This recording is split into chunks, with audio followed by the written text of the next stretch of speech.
Have you ever wondered if your insurance company is really looking out for you? Imagine this. Your car gets totaled and you expect a fair payout from your insurance. But what if I told you that the valuation process that they use might be rigged against you? In today's video, we're diving into the shady practice involving the valuation process that insurance companies rely on to determine the value of your totaled vehicle. Stick around as we expose how the information your insurance company gives to you could be misleading, and will arm you with the knowledge to fight back and get what you truly deserve.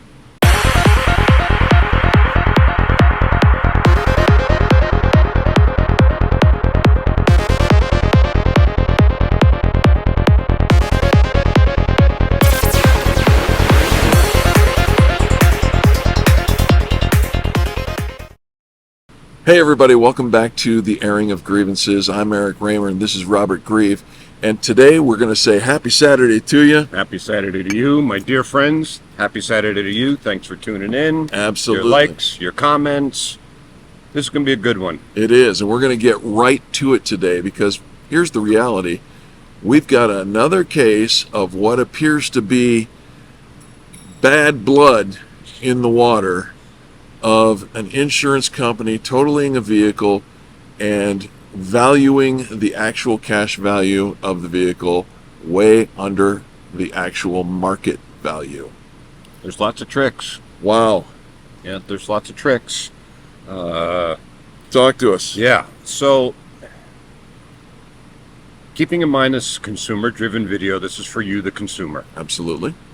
Consumers that have losses don't generally have losses and aren't really prepared to understand all the stuff that's going on behind the scenes, and the fact that the insurer may or may not be being fair right with them. So we've got this video series to help you understand if you are being treated fair or not, and we're going to talk about the total loss evaluation in this one. And the reason we're doing this is twofold. One, I like to bring stories that actually happen. Sure. And I'm actually texting with the guy as we're shooting this. And the other is we've just recently had a bunch of hailstorms and there's bad weather all across the nation. And vehicles and houses and so on and so forth are being totaled. Yeah, they are. Being deemed total losses. How are you going to get the right price for your vehicle? Some of you bought your vehicle during the pandemic. Those cars you paid more money for than what they are worth today, and you are what we would consider upside down. Yeah, underwater. And it's even more important for you to make sure that you understand what's going on here. So, and we're going to talk about vehicles. I really don't know how they evaluate homes and all the rest of that, but I know how they evaluate vehicles. All right. And there's lots of ways to find out what your vehicle's worth. But what the insurance companies use is an outside company that does a comparison valuation. Okay. And what they'll do is they'll take 3, 4, 5 cars, same year, make, and model. They might have some different options. Mileage is going to be different. They'll put all that information into a very beautiful, fancy, convincing report. 15 pages. And let me tell you what, you look through this thing and you're like, wow, they put a lot of work into this thing. Yeah. They sure did. Not necessarily in your favor. Okay. And so as you're looking through this report, there's just so much information. It's kind of overwhelming. And you look at it, if you're not used to reading these things, you're like, wow, this must be right because of all the just expert stuff that's in there. Right. We're going to talk about a few things that you can check in these reports to make sure that they are correct. Okay. I'm only going to tell you about stuff I've already seen with my own eyes. Yep. And conversations I've had with several people that go through this process. Sure. But the first thing you want to make sure is correct is your zip code. The zip code is used to determine the sales tax that they're going to be paying. And also they have a area in which is okay to source vehicles. So For say comps. it's 25 miles, let's just say. Yeah. So the zip code is kind of important. Yep. And for example, in this particular case, this person ran the report, questioned it. The report got ran again 3 days later with the correct zip code on there. That added $600 to the settlement right out of the box, just by having the right zip code. Wow. I've seen insurers send information to the people that create this report, and the mileage isn't correct. There may be an extra zero by accident or something, Whoa. Well, that could be a big difference. and that changes all the comps. So double check your mileage. That's another big thing. Yep. But this guest that I'm working with, and this is on a Ford Escape. He took my advice, which was, and I've given this to some other people too. Yeah, we have actually created another video that was very, very popular. Yep. If you haven't seen it, I encourage you to click the link above or find the link below in the description box, because this is not the first time we are talking about this topic. Luke, I mentioned this before, and you are a beneficiary of that information. Absolutely. Here's the information. The comps that they give you, vehicle 1, 2, 3, and 4, usually there's 3 to 5, depending on how many are in that area. Yep. And of course, they're going to pick the ones that are advantage, to them. Yeah, so they have to pay less. Yeah. So you want to pay attention to that too. Always check the place that they sourced the information from, because next to those vehicle 1, 2, 3, and 4 across the top, Yep. down the side is where you can find all those vehicles. Where they found them. Yeah. Yeah. So that there's like a real place. Okay. And you can call and check on the car, maybe even go look at it, and maybe that's a car that you want to buy because it's right in the ballpark, right? All right. Okay. So he wrote a little report on his findings. Yes, he did. So comp 1, and he's a 19 Ford Escape SEL. Yep. He mentions the dealership that's on the report Yep. and the stock number. What is the stock number? Stock number or VIN number. The dealership will assign it a stock number, so that's their number. I see. The VIN number is part of the car. So that they can find the car Right. easily So- on the computer or on the lot. Right. Every car that comes on the lot for sale Yeah, is immediately assigned a stock number, I understand. so they know what it's sold. Got it. All right. He made the first phone call. I contacted the dealership and spoke with JP, who was the salesman that sold the vehicle. He stated the vehicle was sold for $19,900. I asked him if he was sure. He stated that the list price on the vehicle was $20,200, and they sold it for $19,900. So they gave him a little bit of a break. Well, that's And it's gone. It's not there anymore. right, but that's interesting because that's not the number No. that was on the report. So on the report, the list price was $18,699, Oh, not $20,200. So that's a $1,200 difference right there. Yeah. From the 19.9. That's a $1,200 difference. So I'm not sure where this 18,699 came from, because he said the list price was 20,200 and they sold it for 19.9. yeah, that's So that a number- number that just came out of the air. Not to mention, it's no longer available. Got it. Okay. So that 18,699, even if they were going to use it as a comp because it recently sold, is inaccurate because it was sold for $19,000, $1,200 more. Yeah, that would make a difference in the comp value. Yes, very much so. Comp 2, 2019 Ford Escape SEL, same. It's got the VIN number here and the dealership that's listed on the report. Yeah. I contacted the dealership and he told me that he no longer had the vehicle as it had been sold for $19,500. Okay. Very similar to the other one. Yeah. I told him that I was told it was listed for $16,998.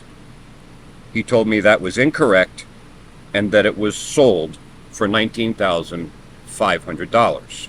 Wow. That's So that's It's about $2,500 difference. $2,500. And this report is what they're using to come up with your settlement. Wait for it. Comp 3. 2019 Ford Escape SEL. It's got the stock number to dealership. Yeah. And it's the same VIN that's on the report. Okay. I contacted Steve at X. I provided him with the stock number provided in the comp, the report. Yep. And Steve said he never ever had this vehicle on his lot. Wait. What? He never had the vehicle on his lot. So where did that information come from? And you know, they have a comp here for $17,990. Where did that number come from? It's pointing to a place that never had the car. So Wow. comp 4, Yeah. 2019 Ford Escape SEL, Yeah. at a dealership, Yep. like a real new car dealership, that only on the used car lot. Okay. He gave them a call, Yep. never had the car. Never had the car. So They two Never sold the car, never had the car in inventory. of the 4 comps never existed where they said they were, and the numbers that they provided came from. Wow. So, Wow. all of that acute information built this report to come up with this number. And that number's not accurate. It's not accurate. Not by a long shot. So the guest challenged this report. So 3 days later, they ran another report. Okay. 3 comps. Yeah. 2 of them were the first 2 in this one. Well, the ones that did exist at various. Yeah, they did exist, but not at the right prices. Right. And by the way, the prices didn't change in the second report either. Interesting. The third one, well, they got rid of the ones that were, they didn't exist, Missing in action. missing, and replaced it with a different one that was $500 less than the one they had on the first report. So, Wow. so that makes you go, So clearly, when they ran those comps again, and that one car is $500 less, and they didn't change the other 2, then their comp value must be lower, right? Well, there's a lot of moving parts to this and a lot of pages. Think New York City shell game, 3-card Monte. And there is no queen for you. So, down at the bottom of where the comps are, Yeah.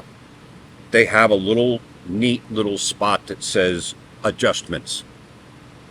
Adjustments. Yes, I'm allergic to adjustments. I think you should be. You should be as well. Interestingly enough, the adjustments 3 days later on the 2 vehicles that are on both reports are now different. They changed. They changed ever so slightly, but they changed. But the original values stayed the same, and those original values were wrong. That is correct. That is correct. And so the biggest change in this second report is the correct zip code for the correct tax rate, because it went from 600 to 1200 and change. And so now this one is higher than the first one, but only by the tax. I mean, and a couple $100 for some whatever adjustments that are different on the same car that were on the first one. Yeah, It's smoke and just- mirrors, and there's no way to find out where those adjustments come from because no one has to prove it. Yes. So, in your policy, you have the right to an appraisal. If you don't find these numbers to be credible because you've done your own research, like this gentleman did, you have the right to go through the appraisal clause, which means you'll hire your own appraiser, the insurance company hires their own appraiser, and they come together on the value. And if they can't come together on the value, then it goes to an umpire, and the umpire is the final decision. Yeah. They can't use these in the appraisal clause because these are called market valuation reports, not appraisals. Interesting. So you hire an appraiser, he's going to come up with an appraisal of your vehicle and vet it against other similar vehicles within a reasonable geographic area that have real numbers and so on and so forth, and you are likely going to get paid could be substantially more. It could be substantially more, and more than that, whatever the difference is likely to well cover the hiring of the appraiser. Yeah, and that's what's going to happen in this case. But, part of the other thing that you want to look through this report, and sometimes it's several pages, 3 pages sometimes, is the equipment that your vehicle has. Does it have a sunroof? Does it have a GPS? Does it have, power seats? Right. Does it have heated and cooled seat? Does it just have heated seats, not cooled seat? Is it leather? You need to know all those things and make sure that those are accurate in this, because sometimes it just doesn't. It was a clerical error. Yeah, there's these reports are amazing to read. There's tons of information, and they look incredibly credible. Yeah. You must do your homework. In everything to do with somebody else paying, Yeah. you need to do your homework to make sure you're being treated fairly. Yeah. And I'm not saying that this happens on every single claim. I don't know. I don't see every single claim. I've seen a lot of them. I've given the advice to check to see if those cars are available or were even there. That's the takeaway right there. Yeah. Is the advice to make sure that the vehicles they're using for comps are still there, the valuation is accurate, and maybe they were never there. And you need to be aware of that. Yeah, and the other thing you want to make sure is the date of loss. So loss incident date in this particular case. Gotcha. Because they owe you to value the car at the time of loss, not if it's 6 months later or another 2 months of going through all this stuff. Yeah. They owe to value at the time of loss. All right. So that's another thing to keep in mind. Rob, this is really good information, and I'm thankful that you've taken the time to assemble all this stuff. We've had some interesting banter today as we set this thing up. I want to encourage you, if you found this valuable, would you please click the thumbs up?